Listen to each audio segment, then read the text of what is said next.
Hello, St. Francis community. It's Kevin here again for our Thought of the Week.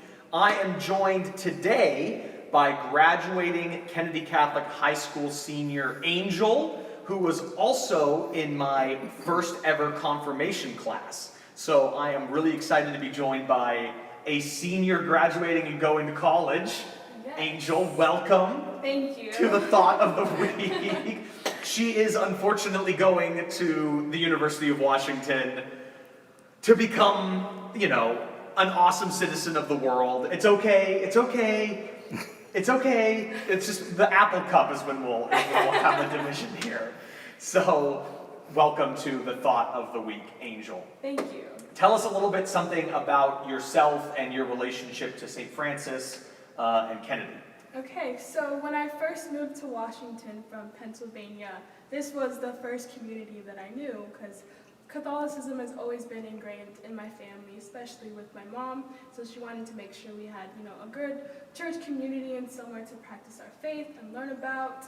I went to Sunday school when I was in first grade all the way up until 5th grade. Then I taught when I was in 7th grade until I was in the youth choir here when it still existed. Okay. And I attended St. Francis of Assisi School as well, 3rd grade up until 8th grade graduating. Okay, so from 3rd grade to 8th grade, you were here at St. Francis. Yes. And then you just graduated from Kennedy. So how was your whole Kennedy experience and thinking about being a Catholic teenager at Kennedy, all those sorts of things?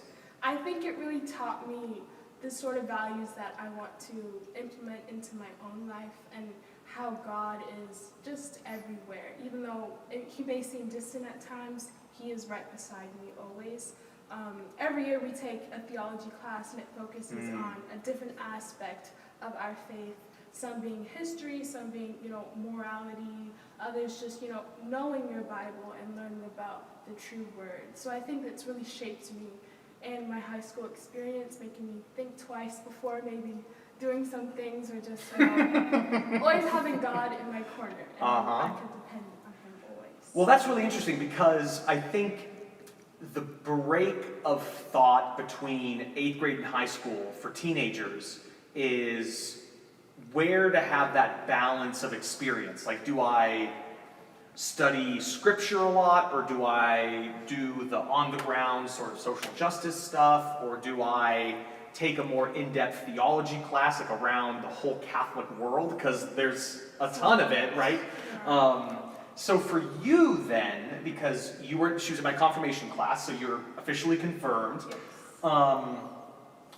Which aspect of that do you think led to you ultimately, and I'm assuming it was you saying, I want to be confirmed, like it was a personal decision. Which element of your faith do you think was your primary motivating factor? So I've been wanting to be confirmed since I was timing just never seemed to work out. I always had maybe too much school, I had another commitment, and I think it showed my faith at that time. I was placing other things, my own worries, school before God, so I don't think I was ready, and I think that was a sign in place.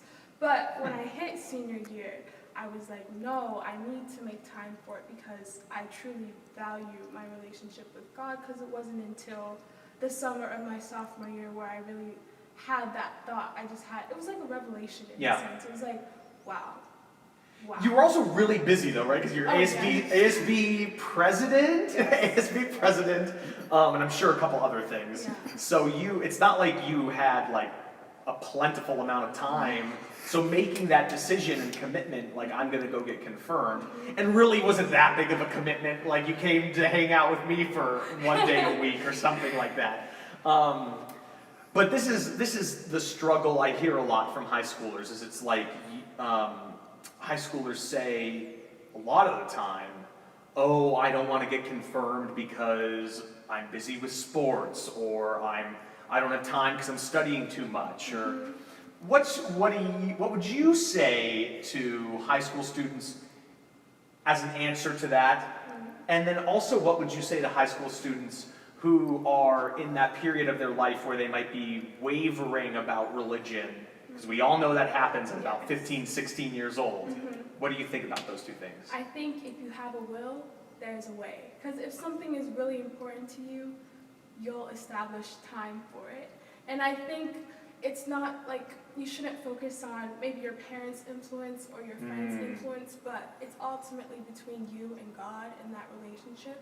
So it's a lot of soul searching. It takes time. It's not just gonna come just because you say I want it, but you have to put the work into it. And also, like, just place value into it. See the value. Because I know once I really did accept God into my heart and wanting to go on that journey towards Christ, my outlook on life changed. And the way that I just, like, felt changed as well. Significantly. Yes. Right? Yes. So you went to a Catholic high school. So I'm assuming probably at a Catholic, because I went to a public high school. So when you're at a Catholic high school, I'm sure conversations about faith are open and it's not weird and you're not intimidated by having those conversations. Did you feel that, or do you feel at times when you're in a non-faith-based environment comfortable bringing it up or not?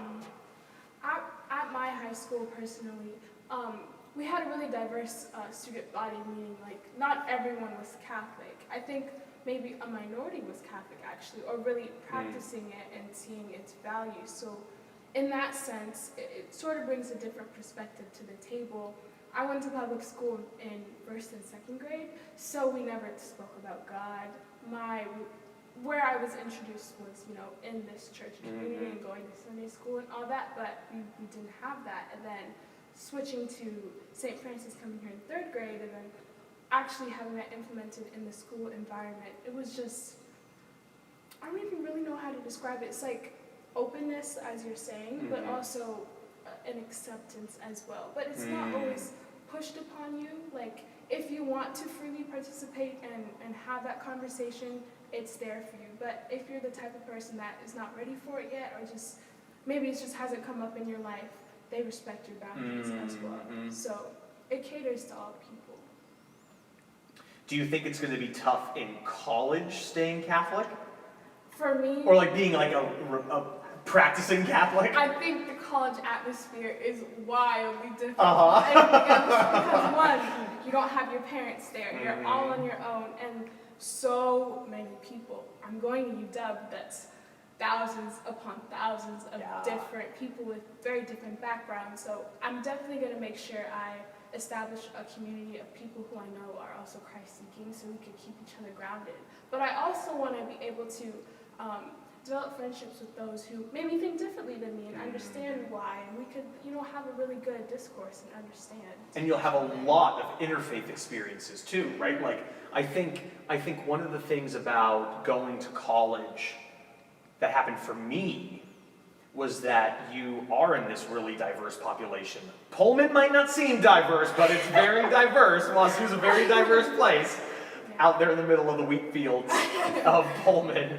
But some of my best friends that I met when I first got to Wazoo were Muslims. Yeah. And I was invited over to their house, and I went to the mosque and learned a lot about Islam. So it's this sort of cornucopia of diversity colleges are. So back a little bit to talking about confirmation. We started confirmation in like September. Yes. And we got done in February. Not a super long period of time. Not a massive, huge time commitment. Because I'm serious, I hear the most from students of like, oh, the time commitment's so difficult. And I just didn't think it would have been. Right? Like, you came for an hour and a half every Monday. And then the only big commitment was like our retreat or whatever. But I think somehow getting teenagers to think about confirmation less as this roadblock and more as this positive, fulfilling experience. Like, this is going to bring me closer to something that will improve my life. How could we communicate that? I think it just has to be your personal relationship with God.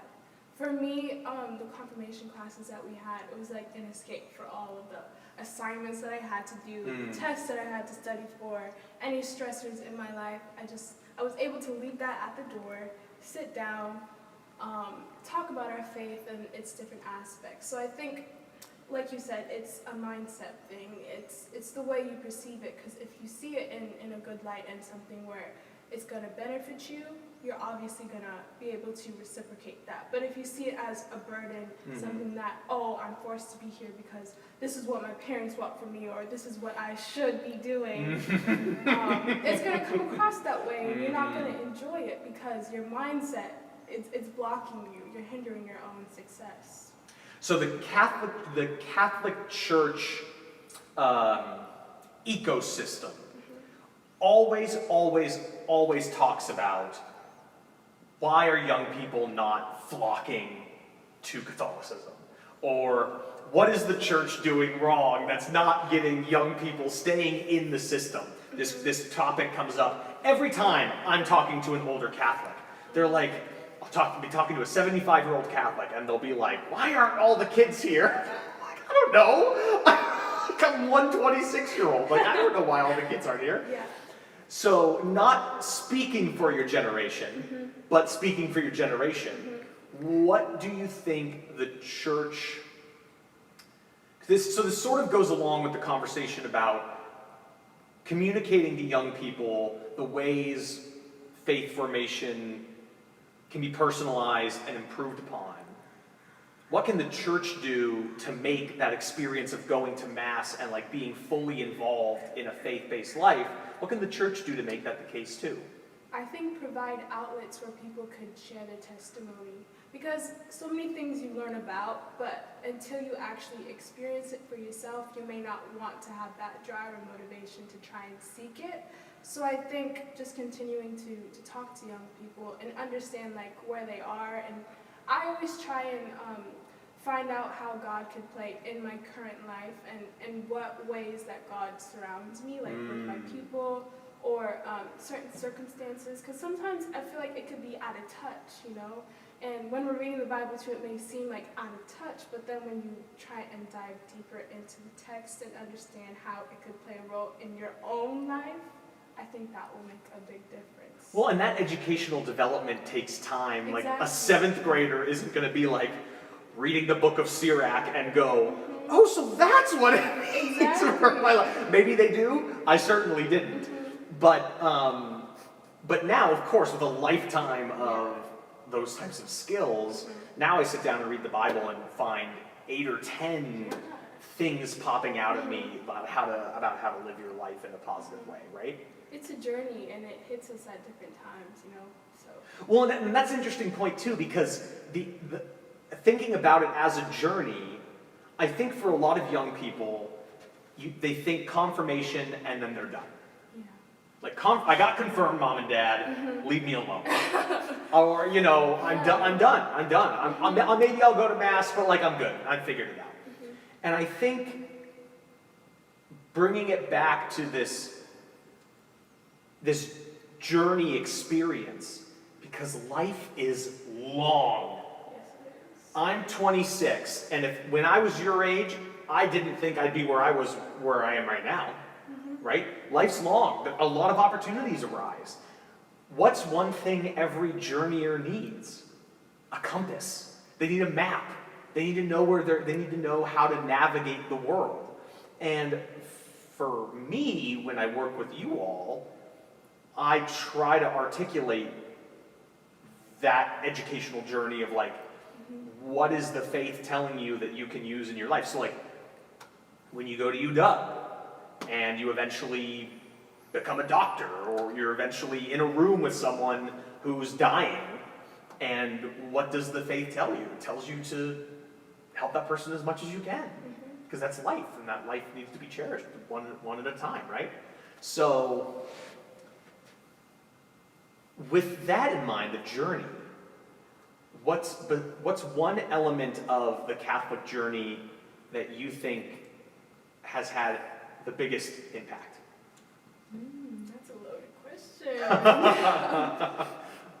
I think just knowing that I have purpose in life. Mm. And knowing that God has a plan for me. Even though I can't always see it, I know that He has something greater than anything that I could imagine. And that I am so blessed. And I have so many things that just, apart from the materials, just being able to talk to you, being able to have a good family home. My parents are immigrants, so being able to provide them with what they weren't able to, like my education, graduating high school. Oh, they were so proud of me. Oh, I'm gonna cry. Oh, are you? I cry when I talk about. I would normally put my arm around you, but I can't. COVID. But knowing that God is my number one supporter, my hero, the one that just motivates me, and I know that He's always there for me, and I should not be ashamed to come to Him. Like what I maybe will be hesitant to tell others, God already knows. And He's just saying, "Come, talk to me. I'm here for you whenever." So. And that purpose, right? Like having that connection to a feeling that you are destined for living out something divine on earth. Whenever I feel sort of what you were just saying, whenever I feel like, oh, I'm at the lowest rung I could possibly be in, I'm like, wait a second, no, I'm not. Exactly. So I think that's a great place to end on with what you just said. I mean, we couldn't have said it any better. So thank you so much for joining me today, Angel. I really appreciate it. Thank you. And I hope that you and your family are healthy and well, surviving this COVID craziness. And I hope when fall comes around, you get to have a couple classes sit in, actual Hope so sit in too. classes. So thanks so much for being here.